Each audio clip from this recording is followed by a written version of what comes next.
Welcome, ladies and gentlemen, to GeekWatch, a subsidiary of the Monastery, the open bar of the internet.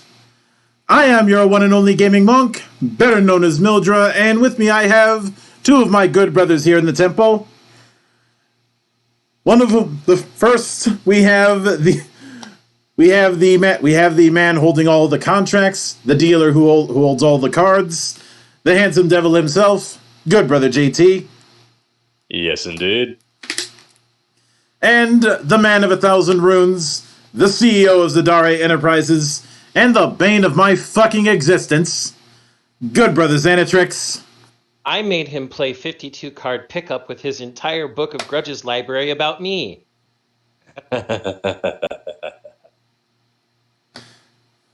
With friends like mine, I don't need enemies. Yeah, I'm just glad you're not my enemy, bro. So, it's been quite a while since we tackled something comic book related. Some cape shit, as it were. Cape shit? Mm-hmm. I think I want to say the last time we did that was technically reconstructing Captain Marvel. I feel like there may have been some ones in the in between. I think there were. I'm not 100% sure. And just to make sure, I am loading up the GeekWatch playlist. Just so I can see if that's actually the case.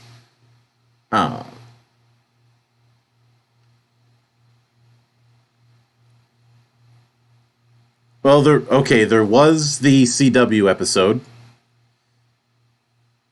so I guess that counts. But even so, that was about 10 or so episodes ago. Mm-hmm. So, even with that, it's still been a while.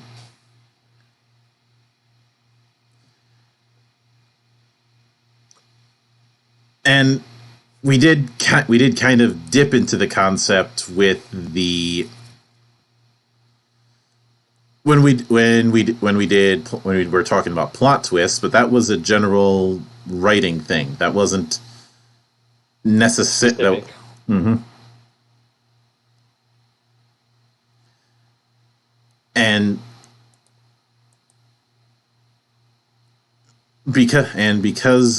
And of course last week we were talking about RPGs, but it's not like we're averse to talking about superheroes. It's just that if I'm going to be talking about it, I need to have a certain angle.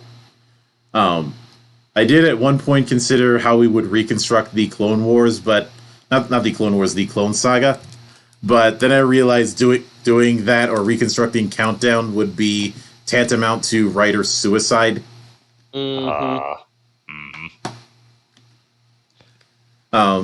Especially Countdown, because where the fuck do you even start? Boy. Besides with the nuke.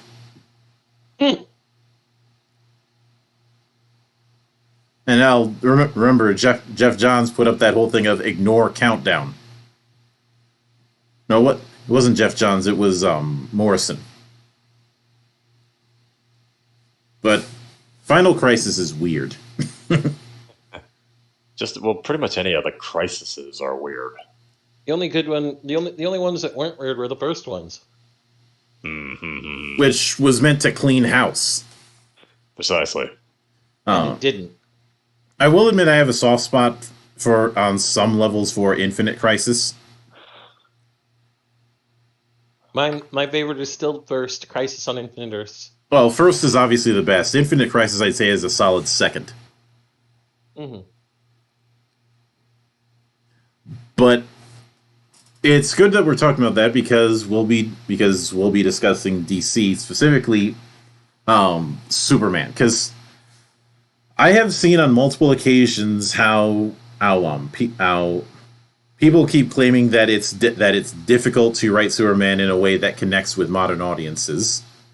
But if I'm being honest, a lot of times when people use the term modern audience, they're usually full of shit. Mm-hmm. It's kind of like the people who talk about reimagining a character with something that has no imagination. or reinterpreting which is just we want to do our form of preaching and not get criticized for it. We are reinterpreting this character to be more amenable to modern audiences. No, you're just changing it because you want it to say a thing you want it to do as a mouthpiece. Mm-hmm. And this is when I look back at this is where I look back at the live action Superman projects, because that's obviously going to be the focus. The superhero that everybody says is boring, yet is still beloved. Truth be told, I think a lot of people who say Superman is boring are just Batman edgelord fans.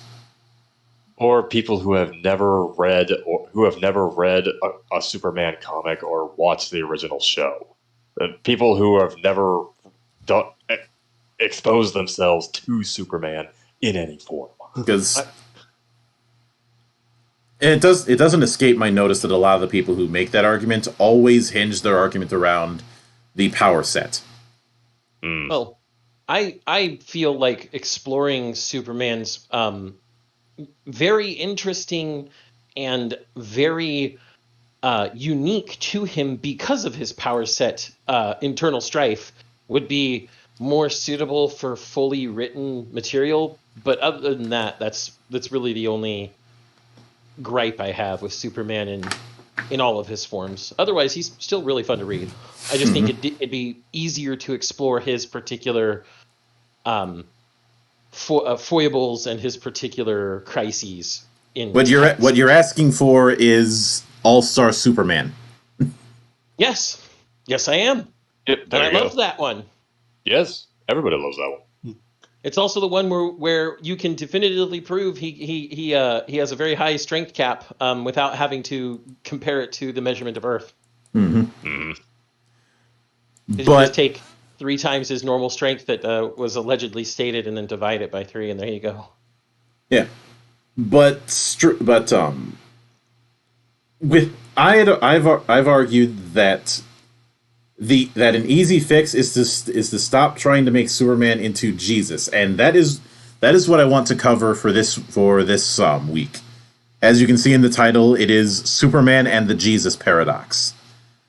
And I do want to go into that title first and foremost. The reason why I call it the Jesus Paradox is a lot of writers seem to think that the Jesus analog is an integral part of the character. When, first off, it isn't. Second off, in trying to do that, you end up creating a square peg in a round hole. I mean, the Jesus paradox. You can tell that the Jesus paradox was not a thing about his identity just by looking at Silver Age Superman. Ha ha. Well, using Silver Age for any kind of writing argument is kind of low hanging fruit, because everybody was on drugs to overcompensate during the Silver Age. Even if it is low hanging fruit, it is still good fruit. It's not on the ground yet, and it's not fermenting. Fruit's good. Fruit's good. Fruit's good food. You just want to make wine. No, that's Doku. Doku would be the one picking up the ground fruit. But Which reminds me, where is Doku for this one? I have no idea. I figured with his job situation, trying to get Doku on for this would be a bit of a dice roll. Yeah, but he's our living stack of comics. He should be here. If he shows up in chat at some point, I'm going to tell him to get the fuck in. Late as usual. Fair. But let's consider how Superman in the Golden Age was pretty much just a souped up version of the vigilantes that were common in those days. The vigilante hero that was pretty common, with the addition of an occasional gag of sneezing away entire solar systems. Oh, yeah, Golden Age Superman was ridiculously OP. Yeah, and sort of like a god, sort of like a god, shrunk down to the size of a man. And in the subsequent ages, especially at when the original creators lost control of the character, and it started to, that's where you started to see the shift away from some of that, and into the Boy Scout image, kind of. You especially saw this during like the 50s. And some could argue justice in the American way. Mm-hmm. And some could argue this opened the door for the idea of doing a Jesus analog. But I would say if we have anybody to blame for that analog being so present in a lot of media, I blame Richard Donner.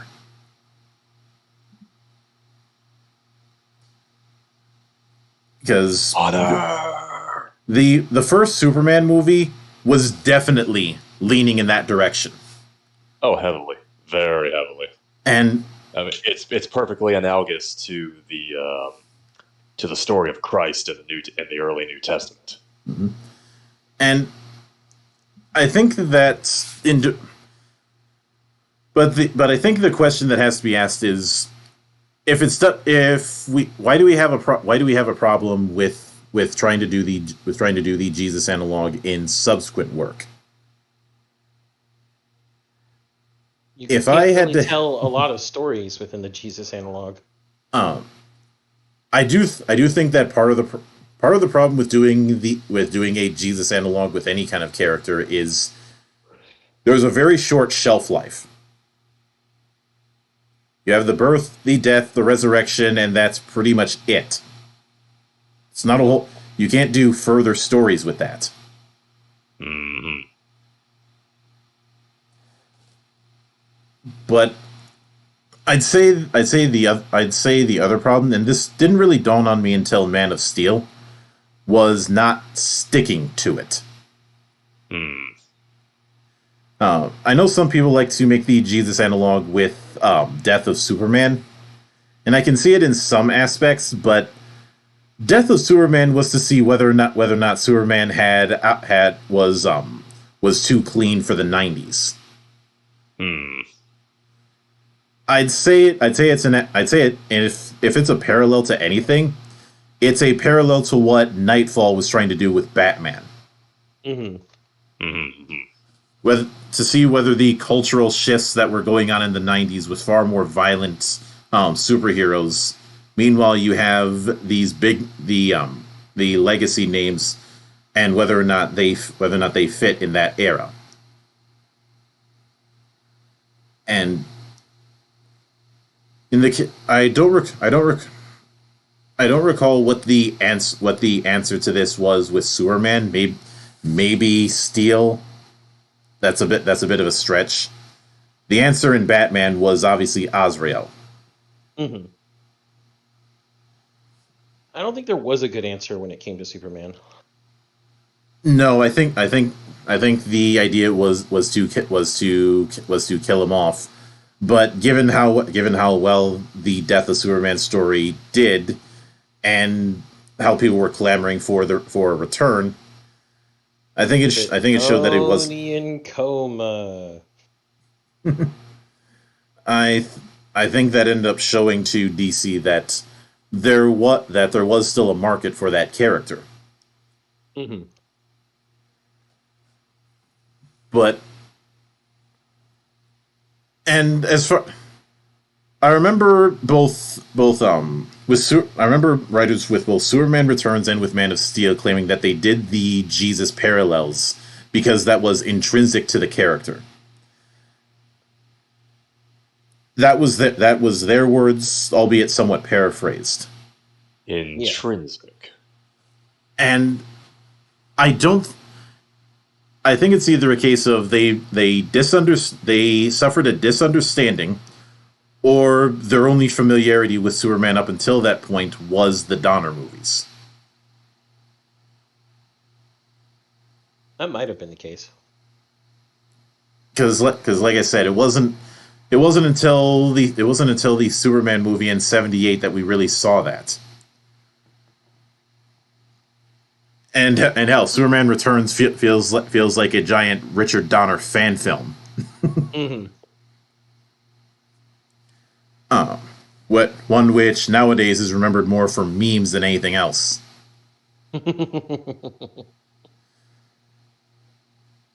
But when it can, but I don't want to claim malice on either Donner or Snyder's part. More ignorance or possibly stupidity. Definitely stupidity in the case of Snyder and Goyer. I know a lot of people like to jump on the whole Snyderverse thing, but I honestly, as much as I liked 300 and liked Sin City, I do think Zack Snyder is probably one of the most overrated filmmakers. Overrated. Yeah. Well, I knew that. Well, he seems to, if you look back at a lot of Snyder's films, when he isn't adapting someone else's work, he seems to confuse subtext with text. Like he says the quiet parts out loud, the things that are supposed to be implied. Mm-hmm. Well, what ends up happening is he'll have the story beat of some kind of theme or symbolism, but not the connective tissue to make it work. Mm-hmm. And if you wanted to do the Jesus allegory for, say, Man of Steel, that's fine. The problem is not sticking to it.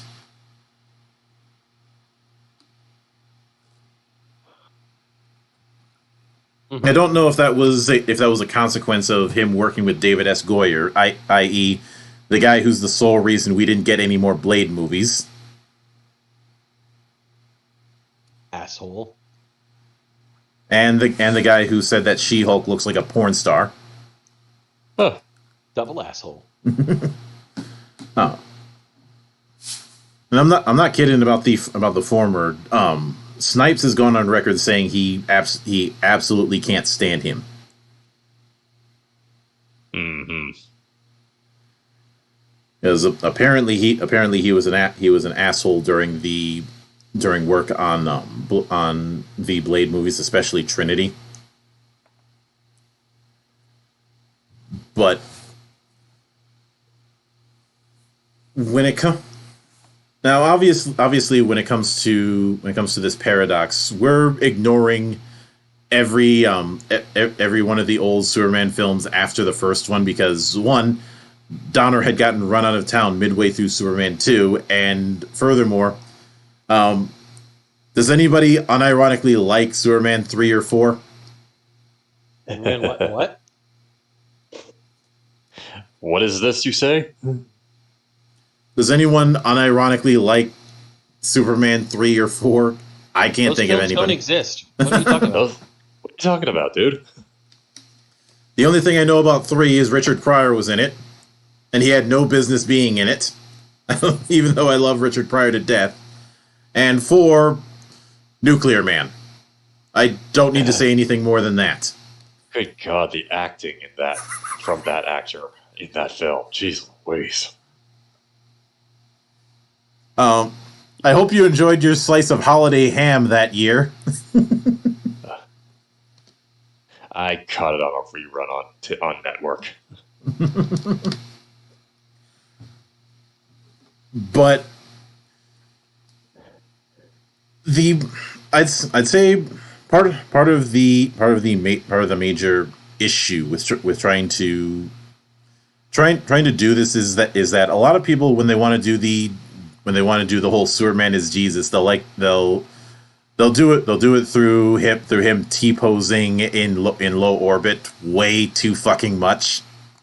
Or in some cases you have like what happened with Smallville where he was literally crucified. Scarecrow technically, but but it's pretty obvious. Yeah, it's Scarecrow on a fucking cross. Hi. Especially with the way they had that set up, and the way they had that shot. It's like you're not fooling anybody. Oh. What's next? You're going to tell me that LSD Dream Emulator isn't a drug trip? We already made that joke. Yeah, but I still find it funny whenever I inflict that game on people.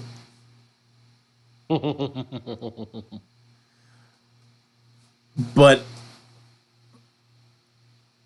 and of course with the run that we've had with Superman in the DCEU, all the only analogs we can have is the okay to be fair, there are certain elements that are trying with it, and he goes on a scale of 1 to 10, what color scale am I? Doku, get your ass in here.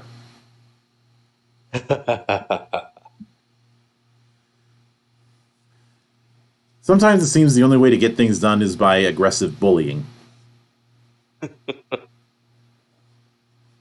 Doku, this is a comic one. Get your ass in here.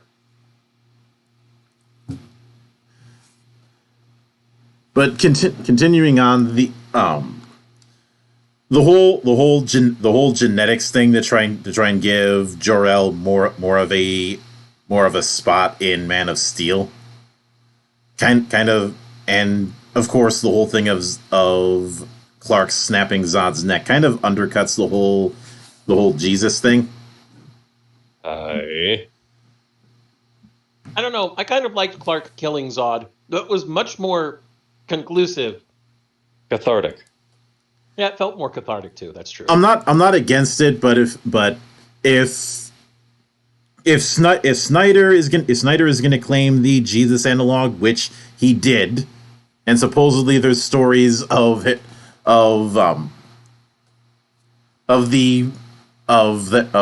advanced releases being sent to religious figures with notes on the religious symbolism, which I don't know if that was his call or Warner's call, but that was a really stupid move. What would Jesus do? He'd get fucked up.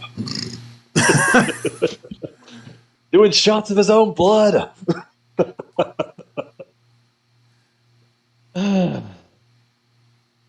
But then you have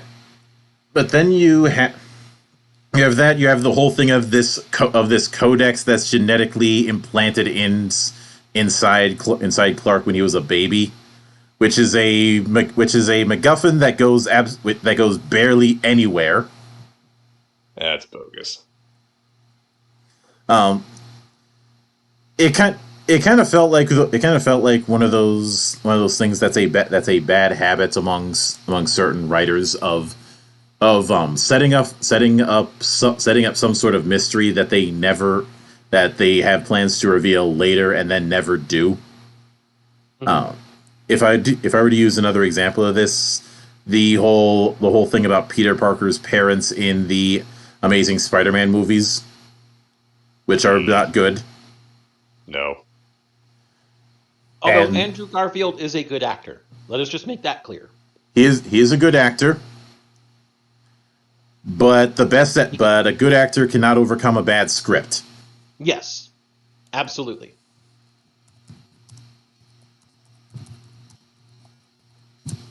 I'd like to think enough time has passed where he can escape the stain of those movies by now.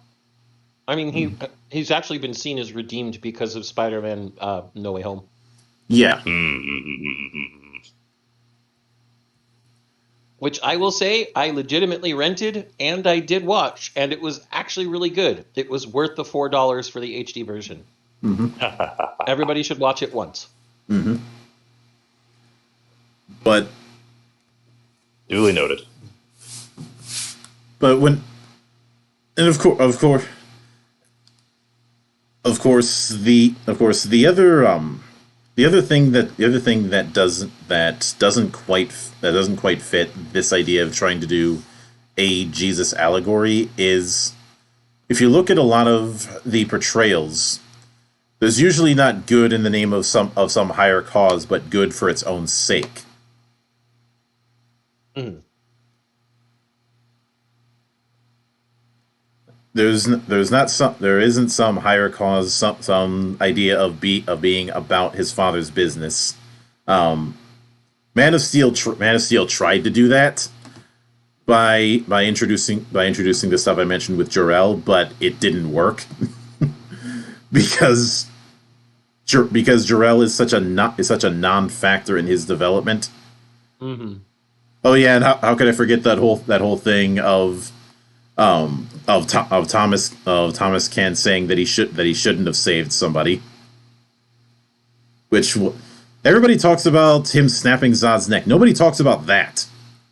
That's the real WTF moment in that film. It's the best moment, though. What would Jesus do? Let's be honest here. The whole, we can't go back to what was done with Zod in the Donner films. That's just way too easy to retread.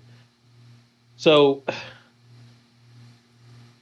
the fact that he kills Zod outright, that one feels like an actual moral choice that needed to be made. And his moral choice was, I cannot let a superpowered zealous tyrant exist. And so he kills it. Yeah. And hey there, Doku, you finally showed your ass up. Late and gay, but not as late and gay as last week. This is true. And also to answer your question, what would Jesus do? That's what he would do. No, that's what Doku would do. Allegories. Hello, Doku. That's not how allegories work either. That is only how allegories work if you're the Wachowskis. Oh, I can't really argue with that one. Also, Mildred, did you like my Jesus joke? You are lucky you're in another state, otherwise I would smack you for that. Cheers. But since you came in late, the discussion is obviously on why trying to make Superman into Jesus allegories keeps failing, and yet they keep trying. I mean, there's a simple answer for this one, but it's been told many times. People like characters that are flawed and relatable to some degree. So if you have a super-powered alien that can fly through the Earth so fast that he can turn back time, it's pretty easy to overdo. Not exactly the focus. It's more the focus that they try to make him the good guy, I guess, the martyr good guy, for lack of a better term. And that is the exact reason that I prefer the Superman from Injustice over all other iterations. I don't, largely because I've grown very tired of the evil Superman trope, and even more tired of Ed Boon's writing. I will definitely concede to the second point because, yeah. Plus, if I'm being honest, a lot of the times when the whole evil Superman thing is done, a lot of people forget that madness is a gradual affair. And don't get me wrong, evil Superman can be done right. The reason I don't mind the Injustice version of evil Superman is because, spoiler warning, I suppose. Spoilers done, dude. That's years ago. Yeah, it's an obligatory. It's an obligatory thing, but no, you put someone through a very short, brief but intense amount of emotional trauma. Yeah, you can watch somebody snap, and I do enjoy storylines that play with that type of idea. One bad day. No, now we're being Michael Douglas. Is that what we're being? You said one bad day. Everybody should know what I'm referencing. Mm-hmm. We know. Good. I refuse to acknowledge. That movie is good. Shut the fuck up, Doku. But No, you see, the best evil Superman is still going to be the one that everybody loves because it's Commie Superman in Red Sun. I would actually say Red Sun is the best way to go about it, because it wasn't a gradual shift. Nope, he was indoctrinated into it from birth. Throughout all of it, he genuinely felt that he was doing what he had to do to save Earth. Save Earth and Mother Russia. And that's also, and if you think about it, even though people like to say that Superman has some savior complex, it's only in Red Sun that really plays into it. And subsequently, the Batman analog in Red Sun is, I would say, far more of a nightmare than any other version of him. Mm-hmm. Just because of how low he's willing to go. Granted, I don't disagree, and I kind of hate admitting that Red Sun Superman is the best evil Superman, but when you got a point, you got a point. Mm-hmm. Hi. Granted, it is weird it will always be weird to me to see a good guy Luthor, but hey, if you can do it, you can do it. But the other, and that's also the reason why I brought up the whole thing of good for its own sake tends to be more of within Superman's ethos rather than good in the service of some higher calling. Which and really, honestly, if we go back to, do we want to call it Golden Age Superman or Silver Age Superman that had this particular truth, justice, and the American way mindset? I would say that would lean more in the Silver Age. Mm-hmm. Silver, yeah. And yeah, that's Silver Age. That is good for its own sake at that point. Like, mm-hmm. The American way wasn't about being good for the American way. It was about being good because it helped everyone and mm-hmm. yourself. And that's why, as even though it could be considered odd to have that kind of slogan with somebody who tends to handle world threats as time goes on, because Superman is the poster boy for power creep. It is in service. There's a difference between goodness in service to an ideal and goodness in service of a cause. Yeah. Mm. An ideal is something you have to strive for eternally because there's really no reaching it. Mm-hmm. Yeah, because it's an ideal. Whereas a cause, the end goal of the cause is being dangled in front of that person, which is why you have the phrase "the road to hell is paved with good intentions." After all, goodness and service to the cause of communism definitely made Red Sun Superman a great hero, right, guys? You know, I'd be very curious to see what Superman looks like with a mustache and a top hat.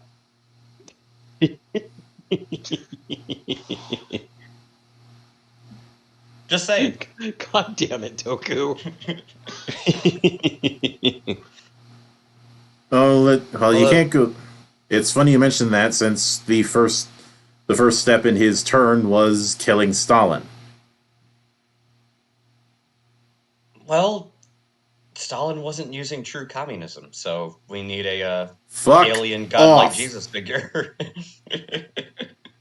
But in the other end, one of the arguments I hear for this analog is twofold. One is that people like to claim that that because of the fact that he has to balance being someone mundane and someone super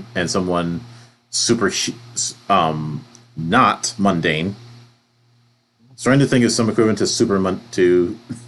some super version of mundane, but that's a self-defeating thing. But yeah, something that's mundane can't be super. It can't be can't be super or superb or superlative, because to be mundane means you're actively avoiding that type of thing. Yeah, and that a lot of the Jesus analogs are how other people perceive him. Both of these, I don't think, work. Obviously, the first one it can work. It can work in a certain sense, I suppose, but it's not. But even with all the Kryptonian baggage that they try and bring in with his rogues gallery, he doesn't see himself as Kryptonian. Nope, he sees himself as a member of Earth, which is why Lex Luthor is always fucking pissed. He's like, "You're not from Earth, though, and we rely on you too much." Lex Luthor does have one point. The world of Earth that exists within DC does rely on Superman a little too much. Hey. But Lex Luthor goes about it the wrong way because he's a fucking dick. Lex Luthor just doesn't like immigrants. True. He's fine if they work within the system, but remember that Superman is also technically a vigilante. Oh no! I need to suggest that Martha's Vineyard rename its name to Luther's Vineyard. That is terrible. It's low-hanging fruit, and I'm not apologizing. Well, of course you'd grab the low-hanging fruit. You need that to ferment so you can have wine. See, that in this case, this isn't low-hanging fruit. It already hit the ground, and it is fermenting, so he did pick it up for wine. I told you he's the one picking up the fruit off the ground, Monk. Stop giving away my secrets. Secrets? You do it in the open. What the fuck? It's still a secret in my own mind, damn it. But there's so much space in there. I can't disagree when you're correct about things. But because of that, this idea that he has to bounce between the two doesn't quite work. And since you mentioned that the whole thing with Luthor having somewhat of a point of that reliance, I remember I'm pretty sure you guys have either seen or read All-Star Superman. Yes. Yes. There's an interesting point midway through the film where he laments while he's in jail that next to Superman his own greatness is overshadowed. Now, you could take that as him just stroking his ego for the umpteenth time because, well, he certainly does that. But a lot of origin stories with Luthor have him as a self-made man. Mm-hmm. And taking things into that light, he could probably see the idea of this superior being or at least how he sees it as a threat to the human ideal of constantly improving. Mm-hmm. When somebody's already beyond the bounds of what you can do, why strive for greatness? Mm-hmm. Well, and that's one of the things that makes Lex Luthor a really good villain / antagonist is he does, or maybe he's one of the few characters in comic books that actually exemplifies someone who is, the upper echelon, like the smartest, the most wealthy, but at the end of the day recognizes the fact that I'm still human, and by comparison, this alien being is something so much better than any one person could ever hope to strive to be or achieve, and it represents an existential threat. Mm-hmm. Now, some other interpretations have gone with the idea that he cannot comprehend that somebody with that amount of power would not become a tyrant. Well, in that case, Luthor is also right, because power corrupts. Ultimate power corrupts ultimately. He is right to have the doubts he has. In fact, I would say that the reason Luthor makes such a good villain, like because he's the king of the rogues gallery for Superman. No one denies that. He is. When you think who faces opposite Superman, you almost always think Lex Luthor. Mm-hmm. And yes, it's because he is an exemplar of humanity in multiple ways. Wealth, intelligence. In some cases, he's even trained his body really well. Sometimes. And it depends on which stories you're reading. And he has justified reasons for being afraid of and disliking Superman in the context of world safety. They rely on him too much. If he ever disappears, they're fucked. He's a man with so much more power than the entire human race. If he ever decides to, he could become king of the world. And we have seen some pretty out there, fucked up Golden Age and Silver Age comics where he was made king of the world. The fears he has are justified. The methods he takes are not, which is why he's a villain. Yeah, and a lot of people, one argument that a lot of people like to bring up is that if anybody who had that kind of power would be a massive jerk, which I think is more revealing of the people making that argument than anything else. That's projection. Because even if you want to make that argument, the fact of the matter is he didn't. And weirdly enough, depending on what writer we're talking about, because obviously this doesn't always hold true, but what makes Lex Luthor such a good villain is you would look at someone like that, like as you brought up, who could be king of humanity, who could do pretty much whatever the hell he wants, and at the end of the day, weirdly enough, he actually is very empathetic towards humanity and a victim, and he's ultimately a victim of his own intellect, which is why you need someone with a superhuman intellect and ungodly amounts of resources to stand up against what is arguably an extraterrestrial threat to the entire world and to think of humanity as a whole. In a weird way, Lex Luthor is kind of the embodiment of the idea of like you're the hero of your own story. Now, getting back to the Jesus to the whole Jesus thing and why that doesn't work. When you go to, if they were going to go down that route, it's very clear that they wanted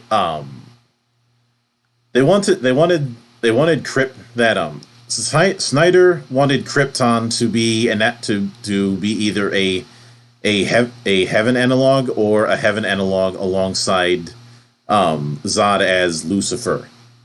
Once again, this doesn't work because of a lack of commitment. Well, it's really annoying. And sorry, I was just going to say the one that works better is actually when you use Krypton as an allegory for Sodom and Gomorrah. But even then, that's still pretty detached. I would suspect that the relationship with Krypton was supposed to be analogous to the relationship that Jewish immigrants had with Europe. I don't disagree on that one. I guess. If I had to make a comparison to what Zod actually is, Zod is all of Lex Luthor's fears about Superman realized. Would you say that it's analogous to the relationship that the Doctor has with the Master? You mean a mirror darkly, essentially? Actually, the Master is not the one I should use. The one I should be using instead is Skaro. The mirror darkly is what I'm referring to. That twisted, darkened perception of yourself, the thing you could become in your darkest moments. Yeah, absolutely. Zod is the mirror darkly for Superman because he's usually. Interpretations obviously can differ over the decades, but he's always depicted as having a warlord or a soldier-like mindset. Warlord or soldier-like mindset, and when he comes to Earth, it's always the perception of these people are weaker than us, so they deserve to be ruled by us. It's classic megalomania expounded upon absolutely mind-bogglingly high levels of power. Well, that's the thing about Zod. Zod is literally if you turned might makes right into a character. Yes, yeah. That's why he's the mirror darkly for Superman, who is someone who says instead of might making right with might. that way you do the right thing using your power. The big thing about Superman, the reason he's always a goody two-shoes, he took the teachings of the Kents to heart, directly to the very core of himself, because he realized that he's living in a cardboard world. All he has to do is make one small bad move, and bunches of people die, or a bunch of stuff is broken. He could leave people without tons of things. He could leave them without food, shelter, water. He could leave them without electricity. He could crumble buildings on top of people. So he's constantly hyper aware of the world he's in. And we actually had a really good exploration of that in the animated movie where they made the I forget the name of the movie, but it's where they make the copy of Metropolis, and so he actually got to, let loose, and he even thanked them for letting loose. He's like, normally I have to be worried about every little thing, but now I can really let loose, and that was and it was also pretty cathartic for him. I don't remember if it was one of the animated movies. I do remember a similar thing in the finale to Justice League Unlimited. That might be what I'm thinking about. I remember it's in the Superman animated universe. So, but that whole thing, everything he does, is not in service to a higher cause or higher power, which is why you don't need the Jesus allegory for Superman. He sees it himself. He was a stranger in a strange land that was made welcome by some very loving people. These very loving people taught him some very good ideals, and those very good ideals keep him in check internally. And that's why, again, my point to that, his internal conflict is always the most interesting part of the character. The external conflict exists partially because you're in a visual medium with graphic novels and comics, and partially because, we like to see bad guys get beat up. Come on. Nobody's going to say they don't like to see the bad guys get beat up. But everything about his conflicts external to him, when they're done well, are reflections of his conflicts internal to him. And that's one of the things that doesn't get explored about Superman, at least as much as I would like to see it, is imagine you're someone who really loves ants, and you're now stuck in a room that's surrounded by ants, and you have to pick exactly where you're going to step every single second of every minute of every day. You have to pick where you have to sleep, just because you don't want to crush even one single ant. That's basically Superman's entire existence on Earth. And not only that, but when you see ants fighting things like other ant colonies, or ants fighting wasps or spiders, and they're losing, you want to go down there and help. But you still have to be careful while helping. And that's the other thing. Oddly enough, there's actually something that happened to me the other day that I think is actually very relevant to this conversation. So there was I came home and I was talking to my friend on the phone, and there was a wasp that got stuck in a spider web. And there was 3 spiders, trying to wrap it up, kill it and everything. And it's like, there's one part of me that kind of wants to come in and help, but there's another part of me that says, I don't know the situation. I don't know if the wasp has been bitten. I don't know if even if I free it, if it's still going to die anyways. And also, I'd be taking food away from the spider. What place do I have to step in and exact my own personal opinion about moral authority or what's right and wrong when I'm watching essentially nature taking place? Like, who am I to step in? And that's another conflict that Superman has that doesn't get explored. You're right. Does he have the moral authority to be a moral authority? I'd say one particular story that explored that in an interesting way was in its animated form. It was known as Superman versus the Elite. In the comics, it was What's So Funny About Truth, Justice, and the American Way. Okay. With the introduction of the authority and a rejection of their particular values, because because they were acting as the moral authority. And in the animated version, you have that whole thing with Atomic Skull, where he's asked, "Why didn't you kill him?" He's like, "I'm not judge or executioner." And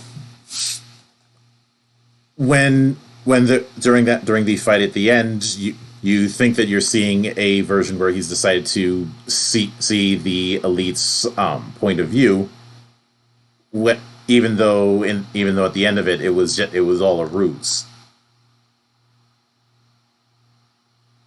just to show, okay, you think that killing the bad guys is the way to go. This is how it looks like when you get it turned on your head. Yeah, something that brings up something interesting that I don't think we see a lot of with Superman either. We don't see Superman lay down super smart plans a lot of the time. No, in fact, a lot of the times when people a lot of people, whenever they discuss Superman, they always focus on the powers and how you can't threaten somebody with that amount of power. When in reality, there's plenty of ways to do so, because every mythological character who seemed invincible had some kind of weakness. The legendary and completely allegorical archetype of the Achilles heel. Yeah. Or if I have to use something more apropos to this week, Samson and his hair. Or even more apropos, Superman and his kryptonite. Mm-hmm. I mean, we have used kryptonite in place of Achilles heel for quite some time. Culturally, in fact. But Superman has his weaknesses. But Superman also has strengths that we hardly see get used. Some of my favorite stuff is the fact that to be able to move at the speeds he does, he also has to be able to process what he's doing, which means by sheer dint of feat demonstration, he has to have some sort of super thinking. That's just the way it is. And there have been some very interesting little things here and there that we've seen Superman do using his smarts, mostly to keep his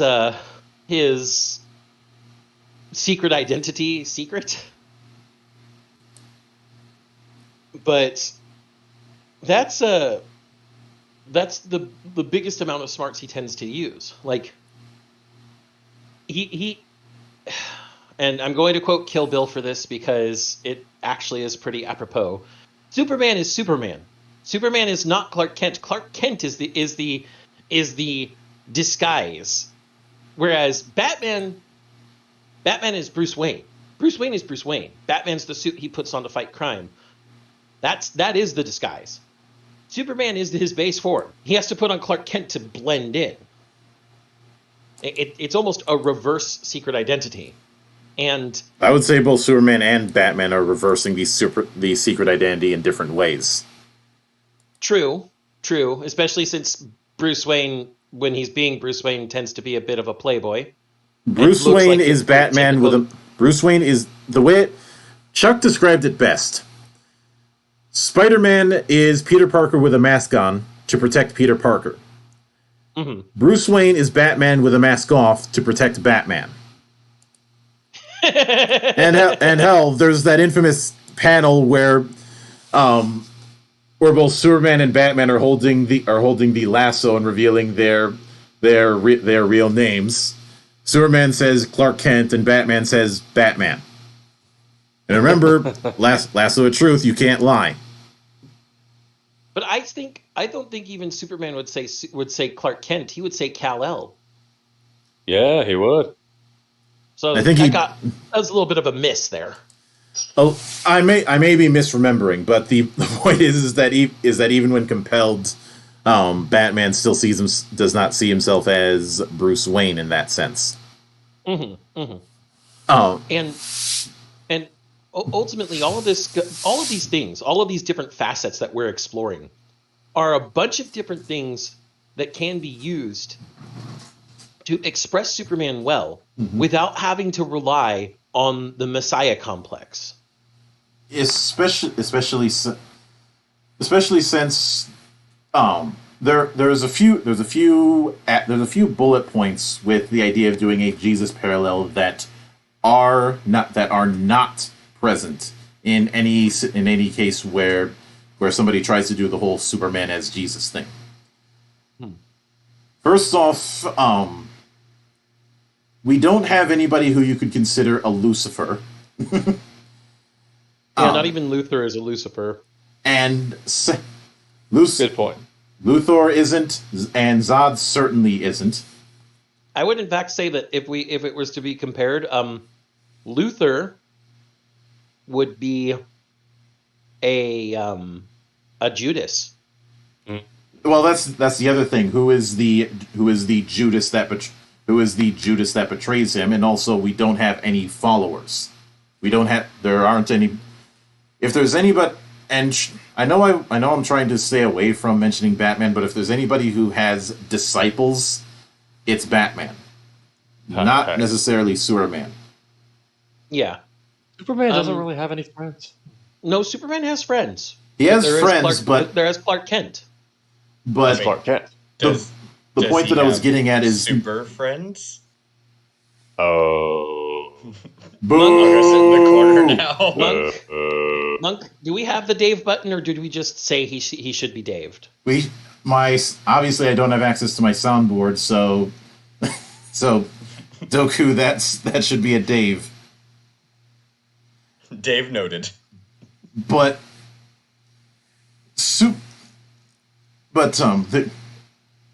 I want to make clear my wording in that. I said disciples, not friends. People who follow him and follow the cause that he champions.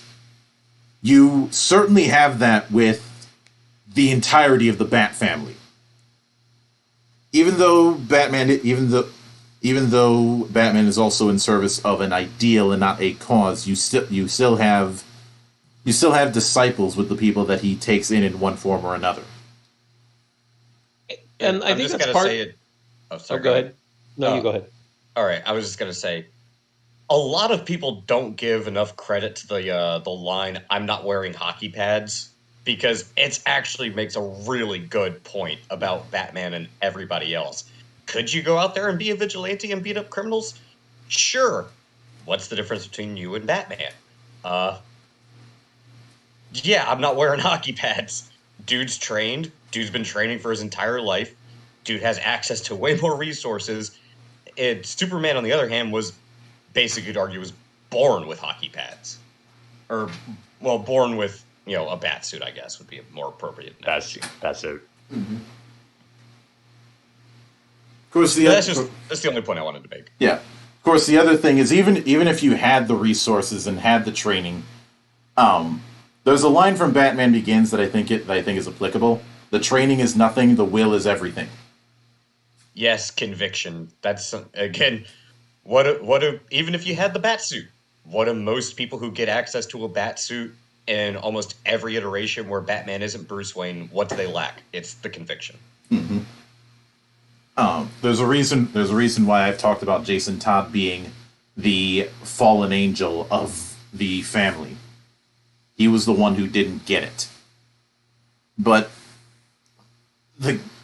I know some people might say like Steel or Supergirl or Power Girl as filling the disciples role, but no. Supergirl is a whole other can of worms.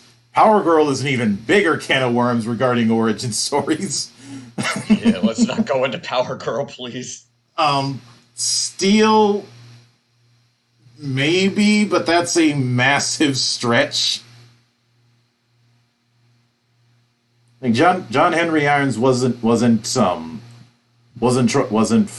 You could argue some inspiration. You could argue the Superman inspiration, but he wasn't directly taught by him. Whereas you look at the disciples in the Bat family, they're all, in one form or another, taught by the man himself. Which is which something that I mentioned before you came on, Doku, is that if somebody wants to do the Jesus analog with Superman, go ahead, but fucking commit. No, that's fair. I guess I should have stated this when I very first jumped on, so apologies in advance. The one gripe I have with the Superman as a Jesus allegory is it's lazy. But if you're gonna go with it, like you said, commit to it. And this is actually something I'm just curious to hear you guys' opinion on. If you're going to go with that allegory, you need to pick a Lucifer. Honestly, I think the best one to go with is Brainiac. I could say that in the sense that Brainiac is a all-consuming threat. He's all about taking all the data from wherever he goes and getting rid of the original so that that data remains as it should be in his eyes. Oh, but that's the thing. That's the reason I would say Brainiac would be the best. If Superman is your Jesus/God allegory, Brainiac makes the best Lucifer, because ultimately what he wants is power and control. Mm-hmm. Versus like Doomsday's, the flood, the natural disaster, the earthquake, the volcano. And truth be told, it's funny you mentioned Doomsday, because I was going to go into how the way Lex Luthor worked in Batman v Superman was a complete failure. I prefer to not think about that. Because consider what we've talked about with the way Lex Luthor has worked. They certainly tried to do the whole thing of Lex Luthor calling out Superman as having a savior complex and all that. The reason why it doesn't work is all of his actions are colored by him having daddy issues, essentially. Well, and the way they did Lex Luthor in that particular film is like, it's like somebody wanted to write the Joker, but they weren't allowed to, so they chose to do Lex Luthor as some weird hodgepodge, put together of the Joker, Lex Luthor, and something else. He's not nihilistic enough to even be considered in the same league as the Joker. But see, that's why it doesn't work. It's like there's 3 different characters in one, but they don't go far enough to make any of them work. Yeah, of course that colors the introduction of Doomsday in that particular story. But I'm not breaking new ground when I talk about how much of a mess Batman v Superman was. That's not going to be anything new for anybody. But I bring it up to point out how trying to do this whole thing of you can save anybody. Why didn't you save this person? Whenever that argument is thrown in, it always falls flat. Well, and the thing about Doomsday in regards to Batman v Superman, the film, why? And I've always asked this question.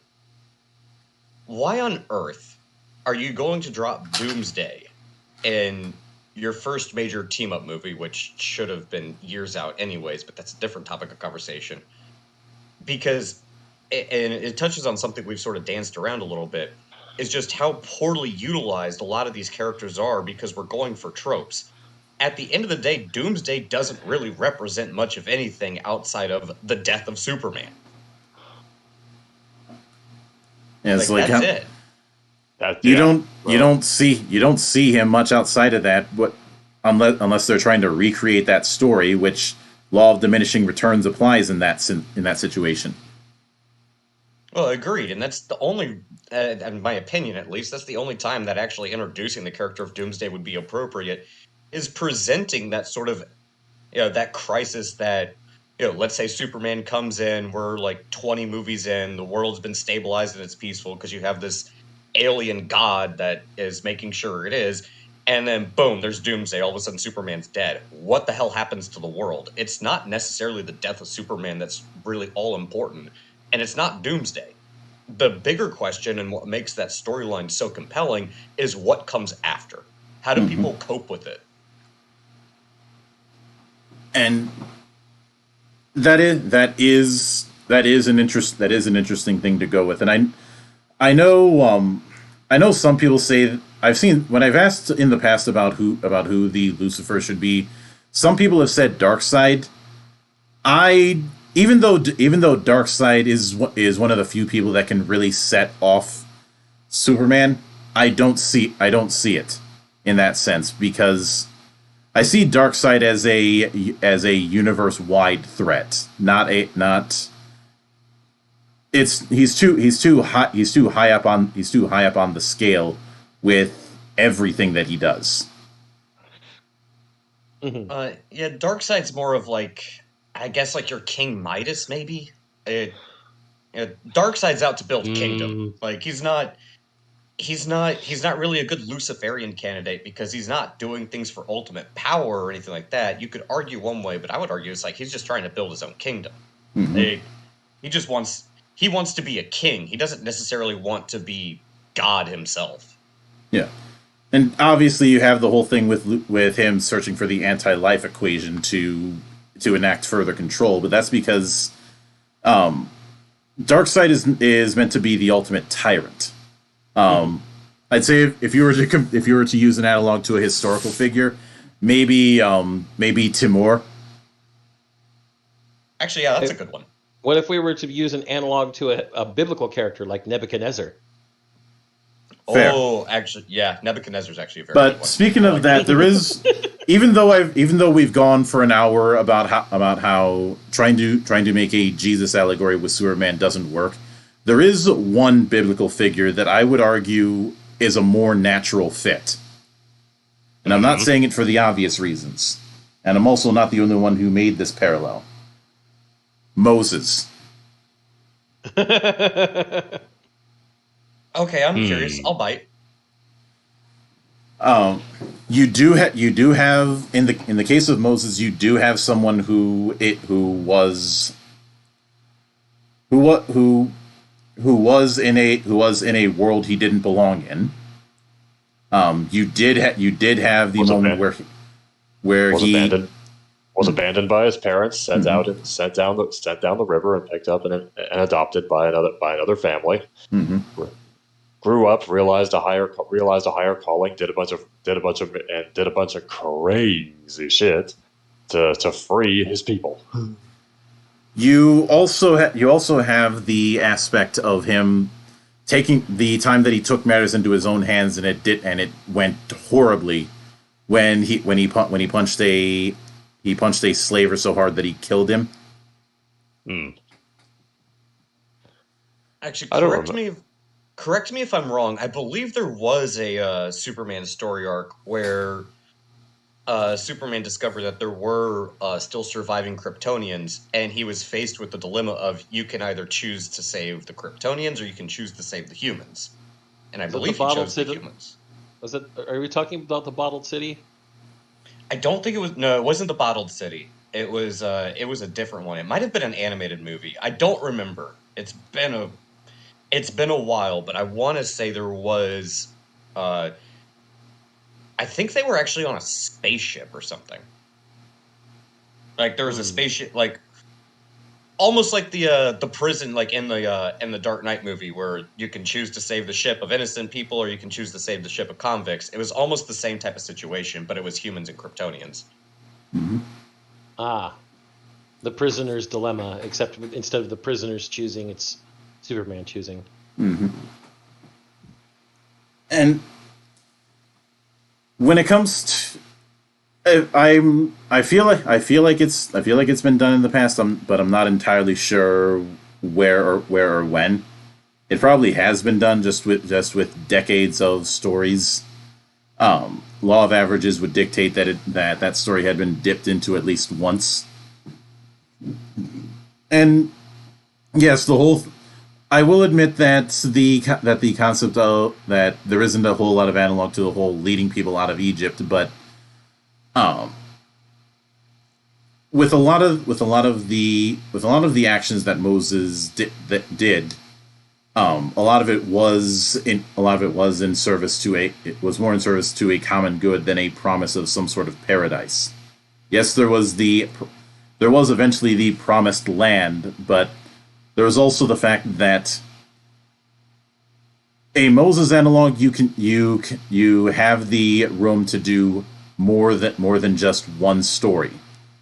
The big problem with trying to do the Jesus analog is that there's not a whole lot of stories you can do with it. It's got a low ceiling.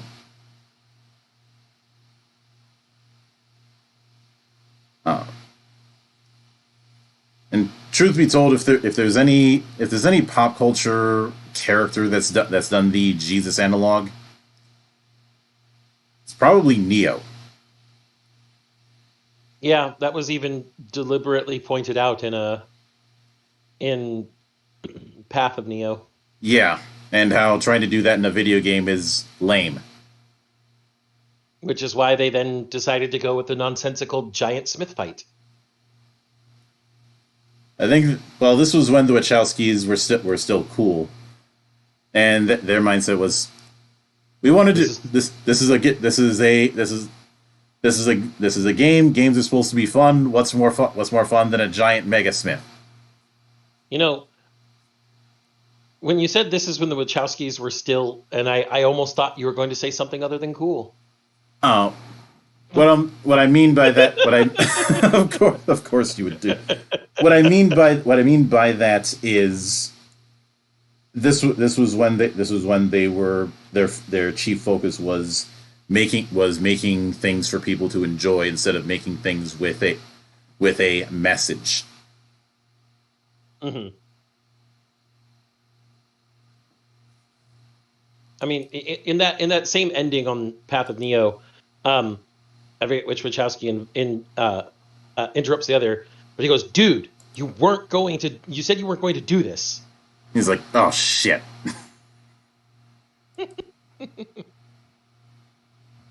Oh no, Monk.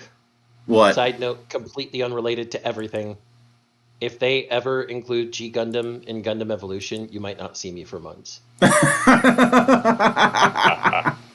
Completely unrelated, but I'll come back to rails on my own here. When it comes to Moses, the real issue that I can see going there is the getting lost part. Going to set his people free, that's him going up against Brainiac for sure. Because Brainiac does have some of Krypton on his ship, and thus Kryptonians. But then getting lost in space isn't really going to happen to him unless Brainiac somehow shanghais him on a planet that doesn't have enough light to support his powers anymore. And even then he would have to drain him of his powers in the first place. So you could have the first half of Moses, but I don't think you could have the second half of Moses without some real contrived bullshittery. Mm-hmm.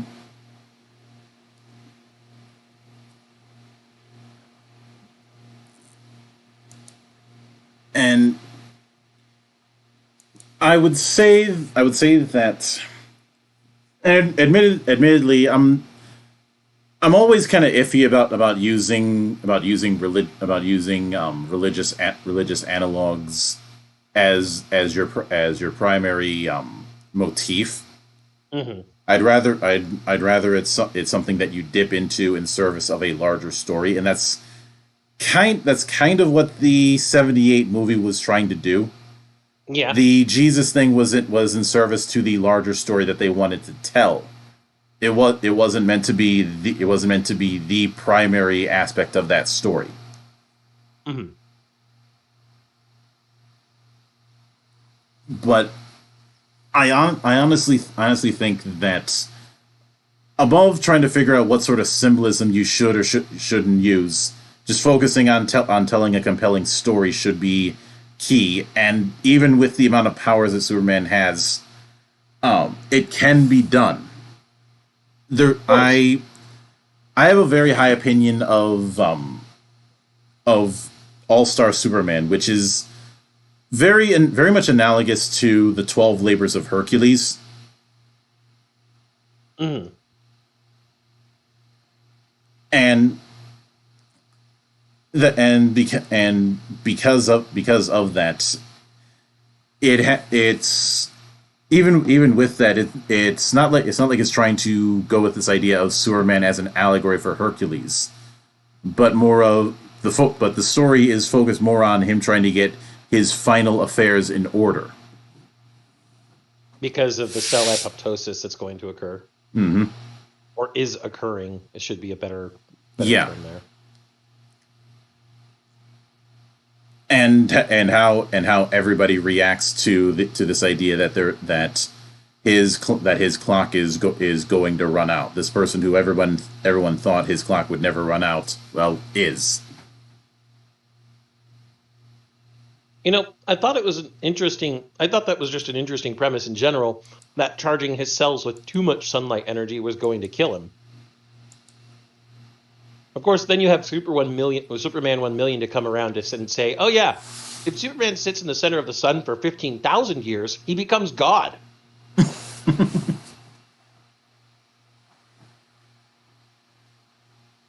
The benefit to having a multiverse is that you can explore crazy ass stories that you normally couldn't. Which brings me to Cosmic Armor Superman. The guy who can rewrite reality depending on how he feels. Case in point. Cosmic Armor Superman's kind of I think, was it Morrison who wrote him? I feel like it was Morrison who wrote him, who originally said he was supposed to be a literal manufactured embodiment of hope. Since it isn't referencing obscure DC things, I'm not sure if Morrison did it. I'll have to check again. Mm-hmm. But the thing is that because of earlier in this show, I talked about how Singer and Snyder tried to claim that they did the Jesus parallels because it's an intrinsic part of the character. And I did explore earlier how that is a load of crap. And we went through ad nauseum on examples of how there's a bunch of things to Superman that don't rely on that Jesus parallel, and you could do plenty of stories without it. Yeah, but when I stop and think about it, they ended up saying the quiet part out loud about why it doesn't work. Because in those situations, they're not doing it because it serves the story they want to tell. They're doing it because they feel they have to. It's the design by gospel thing that we rail against so often. Mm-hmm. Oh. Because when you're doing it because you have to, then it ends up being this big anchor on your ankle that this ball and chain that you're supposed to do no matter what kind of story you're telling. Yeah. And maybe in the DCEU run of it, maybe they could have made it work if the first movie in that series was Batman v Superman. It's still a massive ass stretch, but maybe they could have done it in that situation. Mm-hmm. But unfortunately, they didn't. Man of Steel was the entry. And I know I picked on Man of Steel a lot, but Man of Steel tried to name drop that allegory, and because of that, I feel I'm well within my rights to pick that apart and examine the flaws of that method of thinking. Yeah, I'd pick that apart if I were you. Mm-hmm. I'd pick that apart if I were me. Yeah. And in now one could argue that the reason to stick to that is because you're referencing the most popular religion, but something even though I don't watch as much of Professor Geek's stuff as I used to, there was one thing that he explored in his early days that I think applies, and that is the idea of superhero universes being a mythology, being a modern mythology. This is more the case with DC than it is with Marvel, or at least with how both companies were instead of how they are nowadays, but we won't get into that. But you definitely have this idea of these iconic figures with a lot of the big names in DC who are meant to represent ideals. This is when I think of a character who's meant to represent a higher cause. You want to know the one character in the big two that comes to mind for that kind of thing? Moon Knight. That's kind of thrust upon him, though. If we're being honest, it is very much thrust upon him. But it could just as easily be argued that with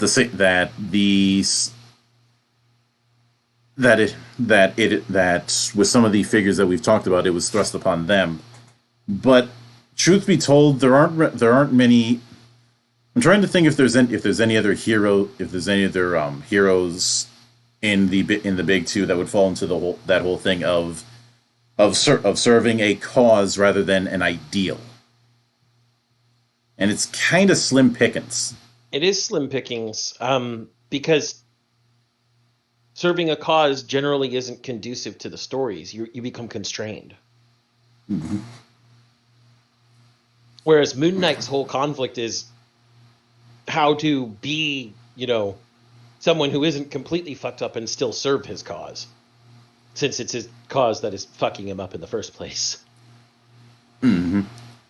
I'd say maybe if I wanted to stretch things a bit, Spawn. But in his case, it's more about the conflict between the cause that's thrust upon him and his own conscience.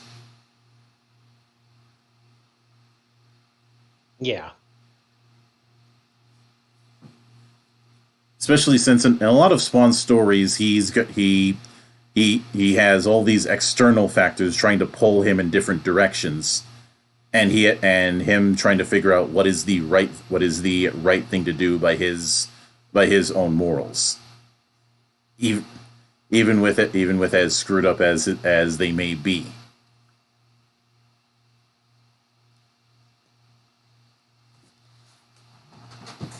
And I might be a bit biased because I'm fond of Spawn as a character. You're only saying that because you're black. Fuck off. I hadn't got that joke in a while. I had to say it. Obligatory. Mm-hmm. But I think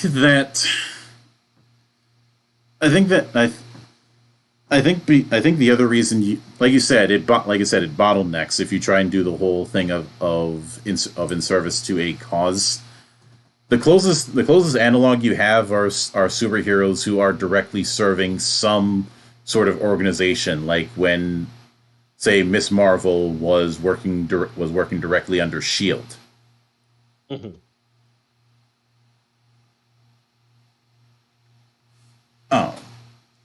And truth be told, a lot of superheroes that have a soldier-like background could certainly fit that bill.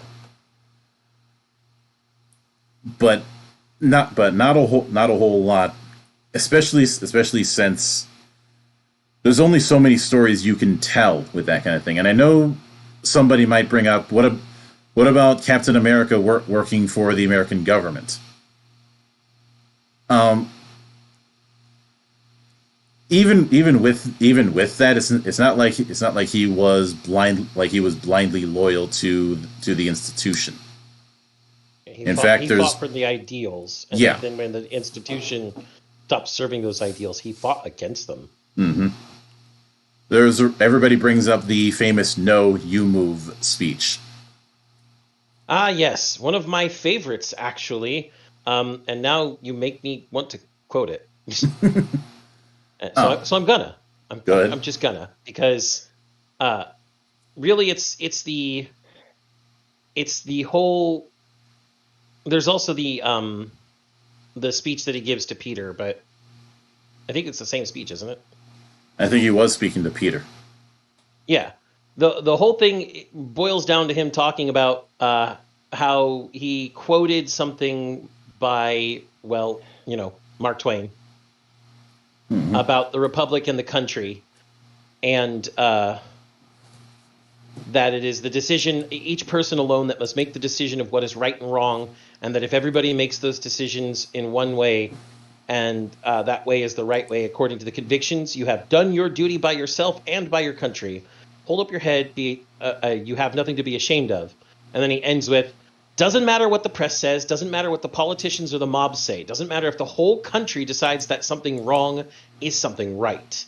This nation was founded on one principle above all else, the requirement that we stand up for what we believe, no matter what the odds or the consequences. When the mob and the press and the whole world tell you to move, your job is to plant yourself like a tree beside the river of truth and to tell the whole world, no, you move. Which, frankly, is fantastic. But that's him standing for an ideal rather than a cause. Yeah. Like I know a lot of people like to hyper focus on this idea that he's still a propaganda piece. He was only a propaganda piece, but in his pre-superhero days, and during certain times due to real world events. But to use that with any character is kind of low hanging fruit. Superman was used as propaganda a lot too. Just another parallel we can draw. But I'd honestly say one of the big problems that you end up having with a lot of the live action takes is not presenting how the idea of him being an inspiring figure is carried out. Like to make a parallel with Batman, with The Dark Knight, we kind of see that inspiration in a negative light with the copycats. Mm-hmm. But there isn't anybody who is inspired in some way to do the right thing by Soup's actions, and in fact his status is constantly questioned. They constantly do the whole thing of doubt, and in Man of Steel they have him in a fucking church. Mm-hmm. As if Snyder is barging into my house and beating me with a hammer, saying, "Do you get it yet?" Yeah, it was pretty ham-handed. Mm-hmm. And I think that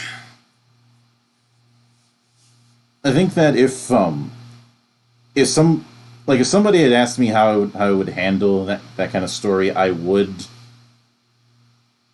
And this might be because I like passing the torch stories. I would focus on him, training either someone like Supergirl or even someone like Steel to embody that ideal. Mm-hmm. Supergirl would be a fairly obvious pick. But I've mentioned before, I'm a big fan. I'm a big fan of stories about the master passing on lessons to the student.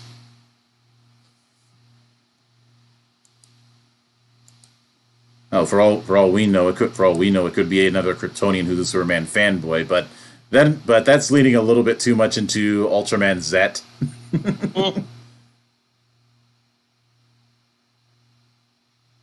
But I would say I've seen some that have argued that trying to make a Jesus analog with Superman is a round peg in a square hole. Um, I can certainly see it in the way that it's used, but I don't think that's entirely the case.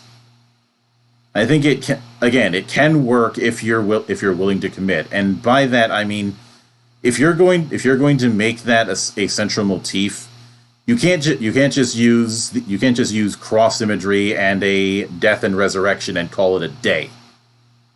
That's one of the real big problems. Is that that's really lazy? That's the reason why I said that Snyder seems to confuse subtext with text. Uh, and I think that's the reason why if I were to ask a religious scholar about that analog, he'd probably end up ranting for about 2 hours about how it doesn't work. Mm-hmm. With clean language, of course. Well, cleaner language than me. But I think you would see a common thing about if you asked a religious scholar about all the things that aren't present, just the surface level details and calling it a day.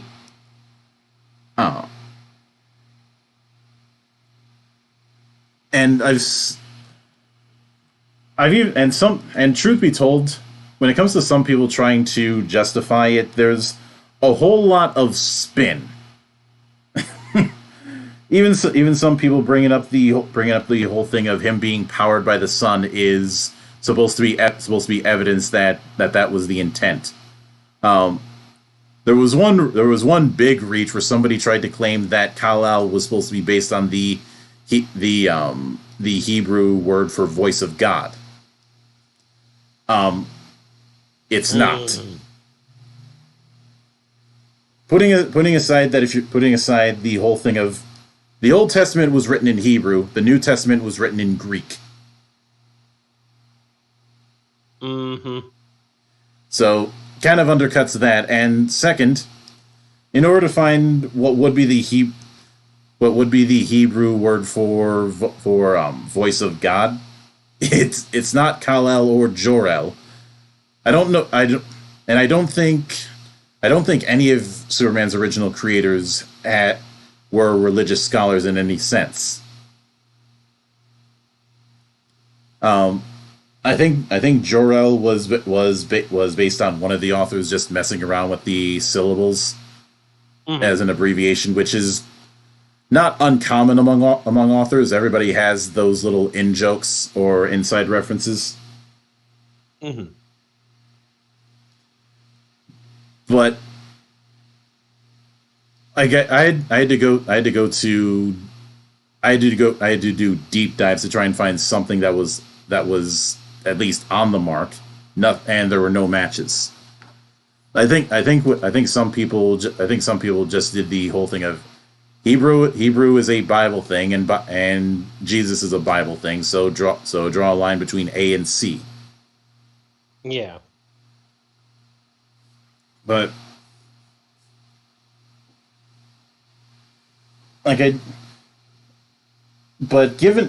that if someone was to dive headfirst into a Jesus analog with Superman, who would you try and make into the Disciples analog? The Disciples of Superman? Yeah. See, this is where I have to say we have to go outside supers. Jesus was a supernatural person. but his disciples were all normal people. You're thinking Jimmy Olsen, aren't you? Jimmy Olsen, other people that he affected on the day-to-day as Clark Kent, yes. Mm-hmm. So a good chunk of the people at the Daily Planets. Yep. And, obviously, I mean, if we're going to go that far, we can already say that our our Joseph and our Mary are chosen for us in the Kents. Pretty much. Ultimately, most of the apostles, if we're going to go with that particular setup, are going to be people who believe in Superman, but are just normal people. Yeah. And as far as the idea of a cause, that's where the real problem lies, because you can't really use the Kents for that, because what they instilled in him was a sense of morals. Mm-hmm. And you can't really use Krypton or Krypton genetics or what have you, because, well, Krypton is no more. Well, if we're going to continue with the analogy, Jor-El is in this case the Father, mm-hmm. in the Holy Trinity. Good brother JT should know what I'm talking about. And if you're going to give him a cause, it's going to be a cause tied to the spaceship he was found in as a baby. It's going to be a message from his father. Mm-hmm. And it's going to be it's going to have to be just as poignant as the message God gave to Jesus. A poignant message that took 18 years for Jesus to grow up and come to terms with. Yes, we know that there are cut books in the Bible. Thank you, Council of Nicaea. In the end, though, it's got to be something bigger than himself, bigger than Earth, bigger than Krypton. Whether you make it so that Darkseid is a little more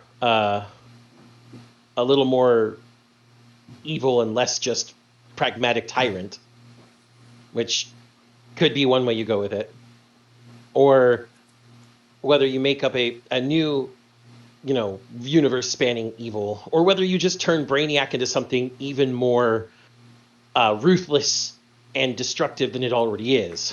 Whatever it's going to be, have to be something much bigger than everyone involved, and it's going to have to be an existential threat to all. When I think of an existential threat to all, the first thing that comes to mind is the Anti-Monitor. And the Anti-Monitor was a lot like a fucking devil, so that would work. Especially since his army were the shadow demons. I mean, like I said, the Anti-Monitor was a fucking devil, so, I mean, at least in the way he acted. Mm-hmm. So you could very well set up this cause as, Superman gearing up and eventually sacrificing himself to stop the Anti-Monitor, which is going to destroy their entire universe. Yeah. Because if you're going to do a Jesus story, there has to be a sacrifice. That's mm-hmm. what being a martyr is. Mm-hmm. As Metatron said, the downside of being a martyr is that you have to die. Referencing when Kevin Smith was still good. Got it. For those of you too young to understand what the fuck we're talking about, go watch a movie called Dogma. Mm-hmm. Watch the uncut version. Yes. You'll want to see the demon of Golgotha.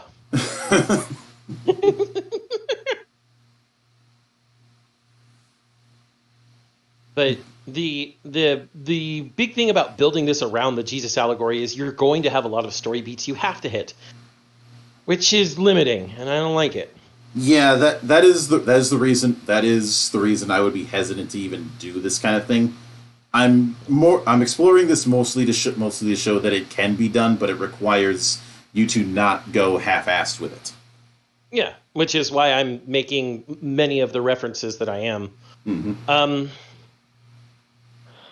As for, any of the famous labors that Jesus himself undertook during his life, such as, throwing all the people out of the temple for doing bad shit, or, healing the sick and the blind, or, walking on water. We already have Superman doing this type of shit in the universe. Mm-hmm.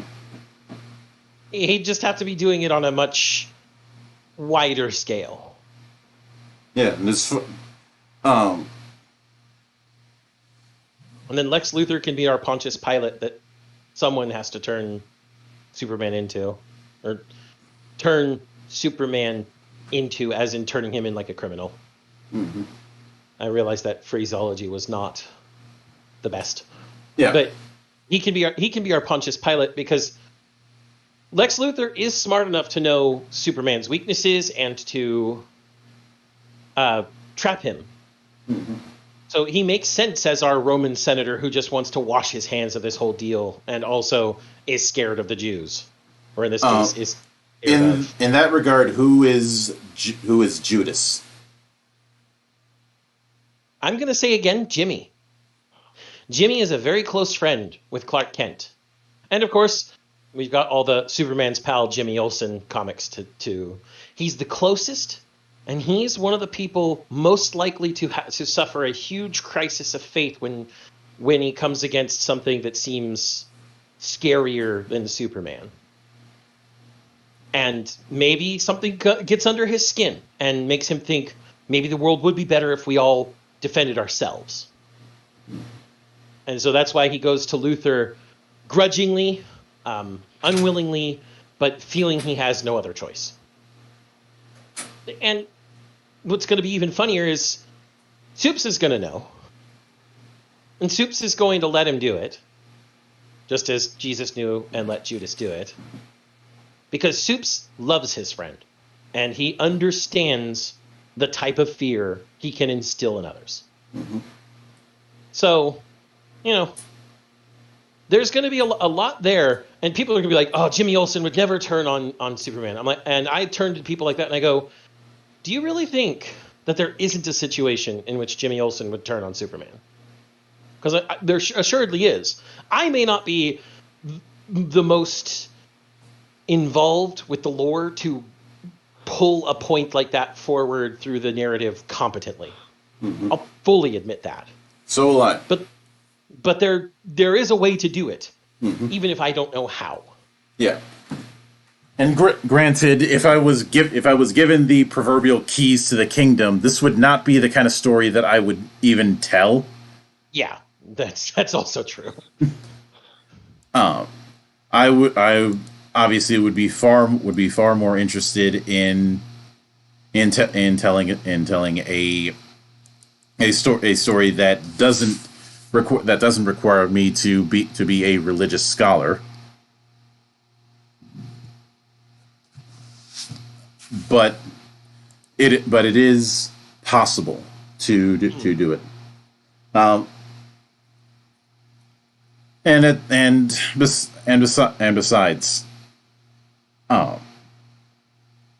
I honestly think that somebody like Brainiac, I think that there's some horrifying story angles you could do with him, especially with how attached to technology that we all are. Yeah, Brainiac's pretty terrifying in many respects, and using technological singularity as a story point would definitely be effective with a Brainiac story. Mm-hmm. I remember they tried to do the whole thing of forcible assimilation with the Future's End crossover story, but it didn't quite work because because the assimilation was so nonsensical. Mm-hmm.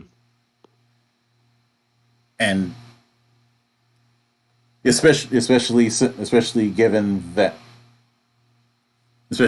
who was responsible for it, and the fact that a lot of the assimilation just felt more like shock value than anything else. Well, shock value can be useful, but you can't use it forever.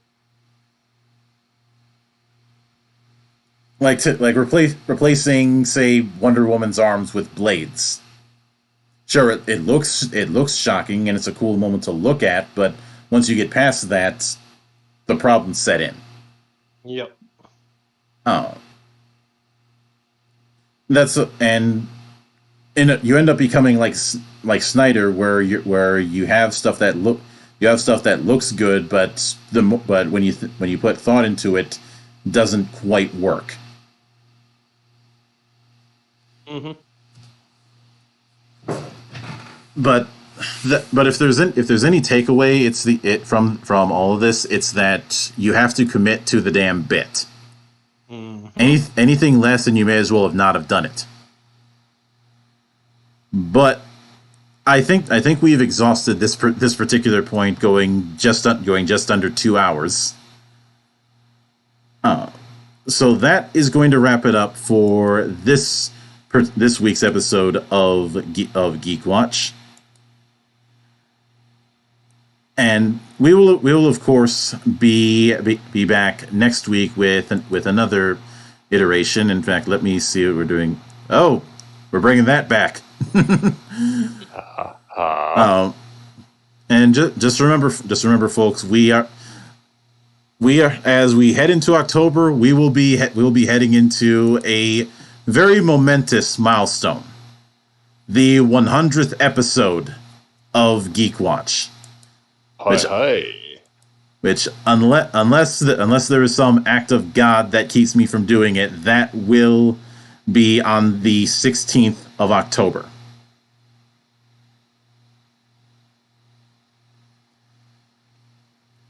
And I don't have a topic planned for that week per se. It's just going to be a whole lot of breeze shooting and looking back at what we've done over the 100 episodes of this thing. And that's going to be the place where I say you need to make sure that that on that day the playlist for the rest of it is at tippy top update, so that we can just go down the list to remind ourselves of stuff. Yeah, I already did an update for the playlist just before we went live, so I think I'll have it in the bag.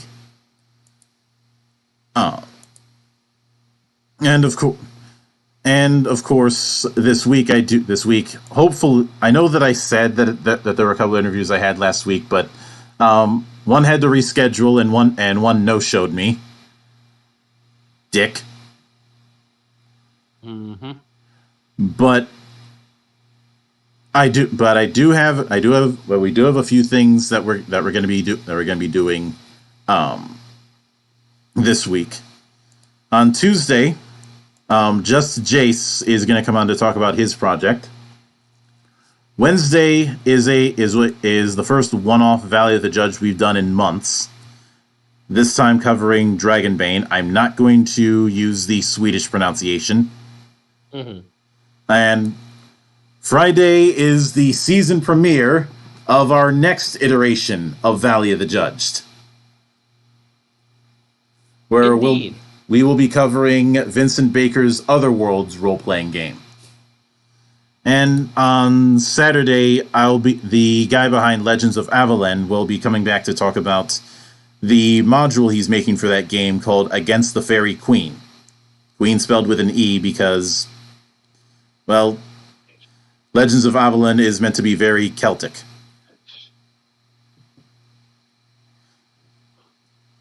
So as they would say, please look forward to it.